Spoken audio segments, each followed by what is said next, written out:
Google avertit que c'est dangereux. Les développeurs l'appellent un paradis de la piraterie. Et les géants de la tech ont dépensé des millions pour tenter de le fermer. Mais avec plus d'1 milliard de téléchargements, Aptoide est peut-être la boutique d'applications la plus importante dont vous n'avez jamais entendu parler. Et si je vous disais que cette petite entreprise portugaise est en train de changer à elle seule la façon dont nous téléchargeons des applications pour toujours, et qu'elle a réussi d'une manière ou d'une autre à survivre à une guerre totale menée par l'une des entreprises les plus puissantes de la planète. L'histoire d'Aptoide ne parle pas seulement d'applications, elle parle de ce qui contrôle et de ce qui se passe sur votre téléphone, et pourquoi Google et Apple sont absolument terrifiés par ce qui va suivre. Wait, back up a sec. La plupart d'entre nous téléchargeons des applications de manière normale, non ? On ouvre cette petite icône du Play Store sur Android ou l'App Store sur iPhone, et voilà, les applications sont là. Il est facile d'oublier que le système entier est en réalité assez bizarre quand on y pense. Il existe littéralement des millions d'applications, mais seulement 2 entreprises, Google et Apple, décident lesquelles vous avez le droit d'installer. Et au passage, elles prennent aussi une énorme commission de 30% sur tout l'argent qui transite par ces boutiques. Imaginez si vous ne pouviez acheter vos courses que dans un seul magasin dans toute votre ville, et que ce magasin décidait quels produits étaient autorisés en rayon et prenait un tiers de tout l'argent. Vous vous diriez, c'est pas un monopole ça ?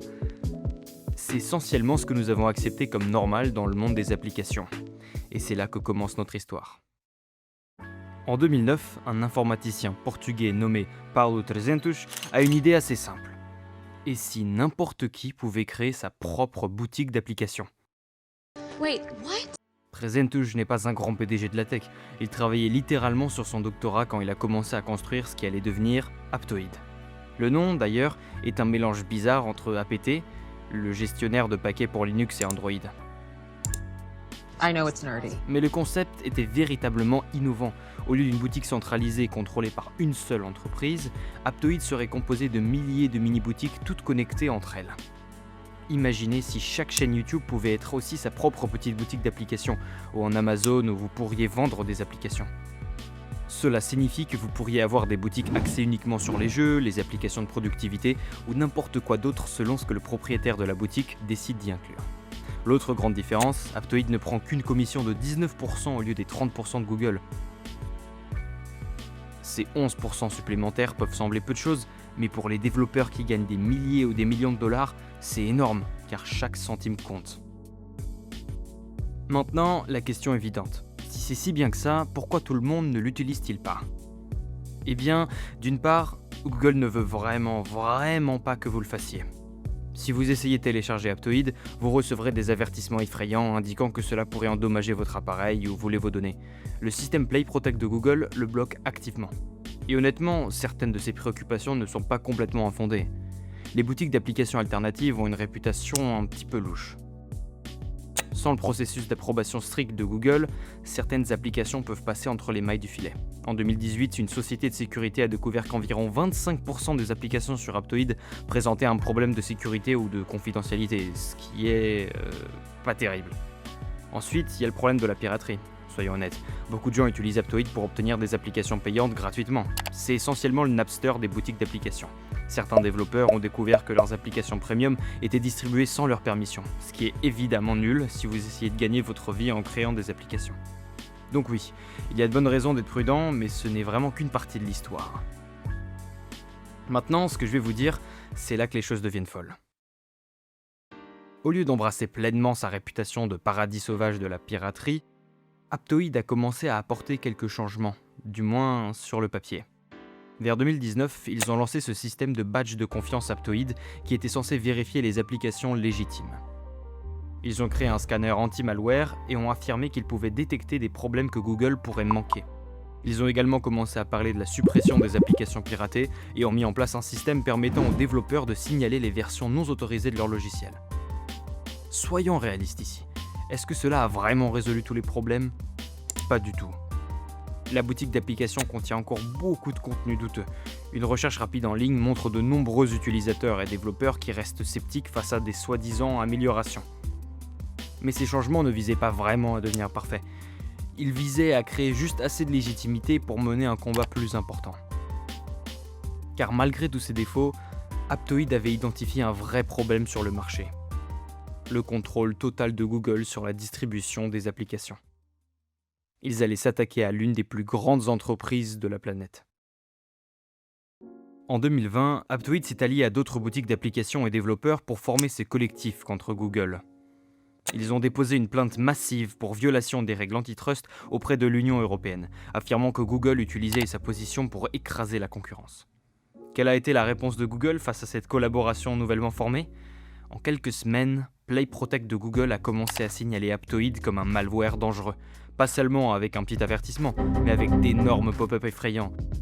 Si vous essayez de l'installer, Android vous criait pratiquement dessus que votre appareil était en danger.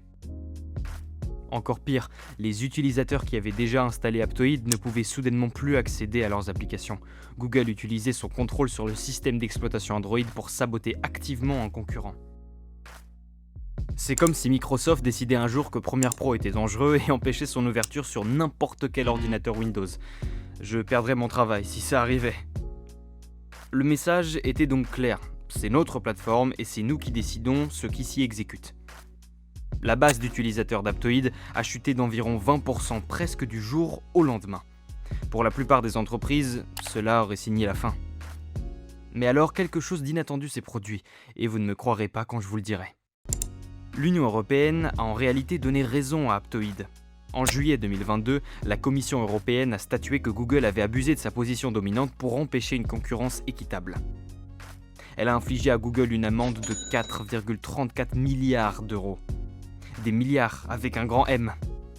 Elle a exigé qu'il cesse de bloquer les boutiques d'applications alternatives. Soudainement, Aptoide n'était plus seulement une alternative douteuse, elle avait une légitimité. Elle avait le soutien de l'Union européenne et surtout, elle avait de l'élan. Epic Games s'est allié à eux après leur propre bataille contre Apple et Google. Samsung a discrètement commencé à collaborer aussi. Même Amazon, avec sa propre boutique d'applications alternatives, a montré de l'intérêt. Toutes ces entreprises ont réalisé la même chose. Pourquoi Google et Apple devraient-ils être les gardiens de l'ensemble de l'écosystème mobile ? J'ai en fait retéléchargé Aptoide à cette époque et j'ai été honnêtement surpris par l'ampleur des améliorations. L'interface était extrêmement élégante, la sécurité était solide et je pouvais pratiquement trouver n'importe quelle application souhaitée. C'était pas parfait bien sûr, mais c'était légitime. En 2023, Aptoide s'était transformé de cette étrange boutique d'applications marginale en un sérieux concurrent. Ils ont atteint 300 millions d'utilisateurs actifs. C'est presque la population entière des États-Unis d'Amérique. Ils traitaient plus de 10 milliards de téléchargements chaque année. Mais la partie vraiment fascinante était de voir qui l'utilisait. Ce n'étaient plus seulement des geeks de la tech et des pirates. Au Brésil, Aptoide détenait 32% de part de marché parmi les utilisateurs Android. Dans certaines parties de l'Asie du Sud-Est, c'était la méthode préférée pour télécharger des applications. Même en Europe, il gagnait du terrain. Ce qui m'a vraiment surpris concernant la base d'utilisateurs Aptoide, c'est à quel point elle était devenue diverse. Ce n'était plus seulement des rebelles de la tech et des gens cherchant des applications gratuites. Dans certains pays, des gens ordinaires l'utilisaient sans même réaliser qu'ils participaient à une grande révolution contre la big tech. J'ai vu des messages sur des forums d'utilisateurs plus âgés qui savaient pas vraiment qu'ils utilisaient une boutique d'applications alternative. Pour eux, c'était juste la boutique d'applications qu'un membre de leur famille avait installée sur leur téléphone. C'est à ce moment-là que j'ai compris. Aptoide ne gagnait pas parce qu'il était une sorte de noble croisé contre la big tech. Il gagnait du terrain dans certains marchés parce qu'il comblait des lacunes que Google laissait ouvertes. Notamment dans les pays où la présence de Google n'était pas aussi forte. Il gagnait parce qu'il créait une boutique d'applications qui fonctionnait réellement mieux pour les gens ordinaires. Mais en 2020, le désastre a frappé.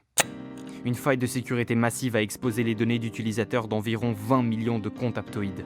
Des emails, des mots de passe hachés et certaines informations de paiement ont été compromises. Google a immédiatement sauté sur l'occasion en lançant ses campagnes très publiques de sensibilisation à la sécurité qui disaient essentiellement « Vous voyez, on vous l'avait dit ». Les développeurs d'applications ont commencé à retirer leurs applications, les utilisateurs ont fui vers Google Play et ça ressemblait à la fin du chemin. La réputation de l'entreprise était en lambeaux. Après des années de combat pour surmonter leur image douteuse, ils se retrouvaient exactement là où ils avaient commencé. Et soyons honnêtes, c'était une vraie erreur. Aucun récit de David contre Goliath ne change le fait qu'ils ont échoué à protéger les données de leurs utilisateurs. Au lieu de trouver des excuses ou de minimiser la faille, Aptoide a fait quelque chose d'inattendu. Ils ont complètement reconstruit leur infrastructure de sécurité de zéro. Ils ont embauché certains des meilleurs experts en sécurité d'Europe. Ils ont rendu leurs protocoles de sécurité open source afin que des rechercheurs indépendants puissent les vérifier. Ils ont même créé un programme de récompense pour les bugs qui payaient des hackers pour trouver des vulnérabilités.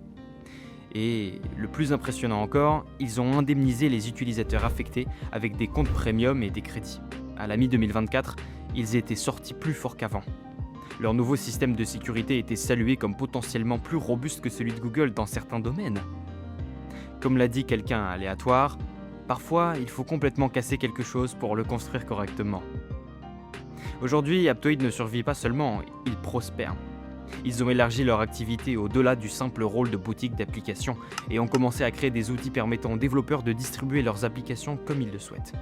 Vous vous souvenez de la taxe Google de 30% dont j'ai parlé ? Eh bien, grâce à la pression exercée par Aptoide et les autres, Google a été contraint de réduire ses frais dans de nombreux marchés.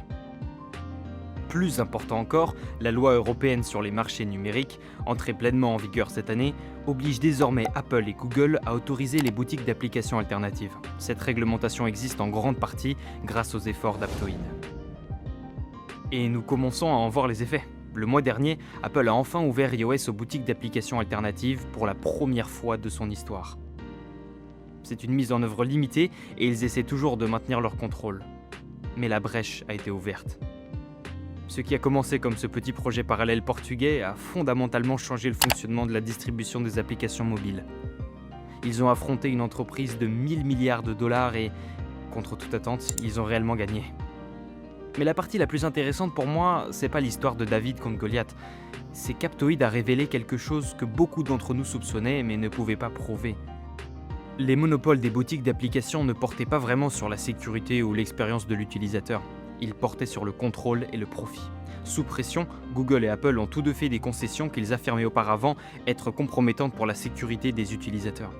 Il s'avère que ces avertissements alarmants étaient peut-être un petit peu exagérés. Cela ne veut pas dire que la sécurité n'est pas importante, elle l'est complètement.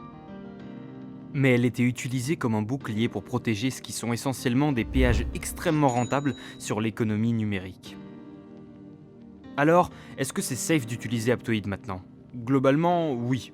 Leur sécurité s'est considérablement améliorée et ils sont devenus bien meilleurs pour supprimer les applications problématiques. Est-ce pour tout le monde ? Probablement pas. Si vous n'êtes pas à l'aise pour sortir de l'écosystème Google, Apple, c'est tout à fait normal. Mais la prochaine fois que vous serez agacé par les politiques des boutiques d'applications d'Apple ou Google, rappelez-vous que des alternatives existent. Le monde mobile n'a pas à être un jardin fermé contrôlé par seulement 2 entreprises. Et ça, c'est l'histoire d'Aptoide. Pas seulement une boutique d'applications controversée, mais un aperçu de ce à quoi pourrait ressembler un écosystème mobile plus ouvert. Bref, voilà l'histoire folle de la boutique d'applications la plus controversée de l'histoire. Si vous avez utilisé Aptoide ou si vous avez des réflexions sur les boutiques d'applications alternatives, dites-le moi dans les commentaires. Et en parlant d'outils Android controversés, ma vidéo sur l'équipe Patcher est encore plus folle et elle sortira bientôt. Elle montre comment les gens contournent entièrement les achats intégrés. Si vous êtes intéressé par ce genre de contenu et vous voulez voir plus de vidéos, allez sur la chaîne et abonnez-vous pour ne pas rater les prochaines vidéos. À la prochaine!